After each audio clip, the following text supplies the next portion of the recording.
The Mad Hatter's Sister. A Visit with Alice Not in Wonderland. A Mad Tea Party.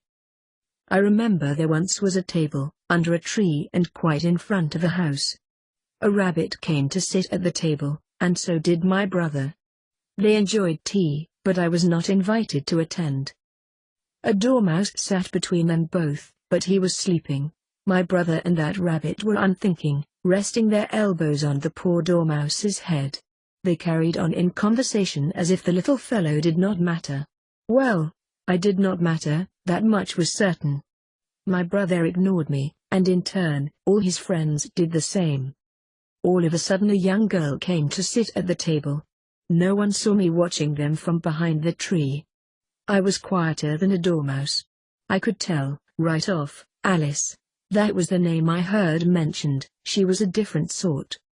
She had feelings of gentleness and kindness. Those were evident about her, in particular. Although the table could fit a party of at least 30, I was not welcome.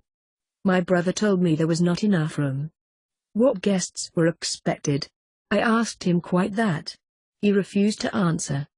He twirled around, laughed in that peculiar way, as if he were a Mad Hatter. The three of them close together while they sat sipping tea. "There's no room," they shouted, and again telling Alice, no room. She was to go away would have been their plan. But no.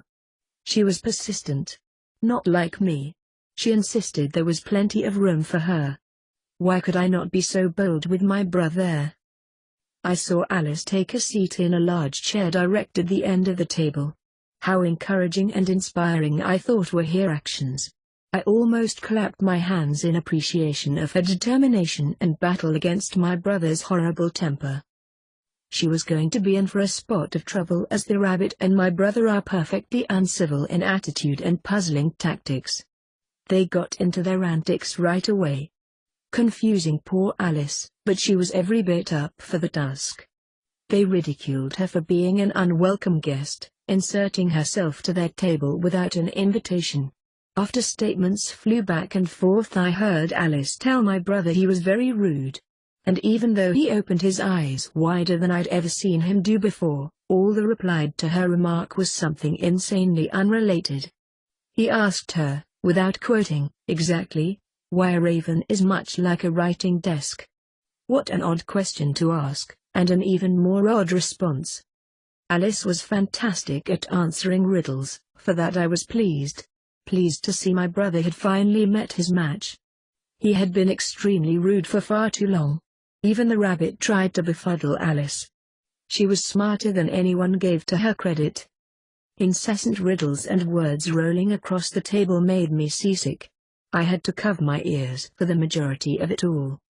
That was what I remembered of the visit Alice made on a particular day, at a particular time, at a particular place, and particularly at a table, next to a tree, in front of a house.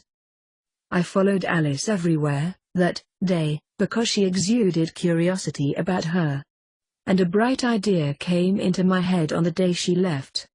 I would one day travel through the rabbit hole into her world and invite myself to tea, just as she had done. I would like to have met her. However, my brother stood in the way of my very wish. If there's one thing I've learned, I never make my brother mad.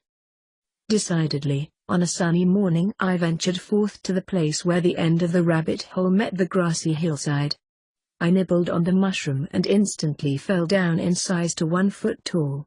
Hurriedly, I entered the rabbit hole, climbing upward and upward and upward, until I reached a bright passageway.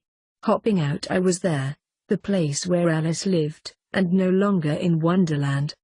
This place was very different, different indeed. You've reached the end of part 1 of The Mad Hatter's Sister, A Visit with Alice Not in Wonderland. If you enjoy my writing abilities, please give me a thumbs up or subscribe, and I'll provide additional short episodes. Thank you for listening. Bye.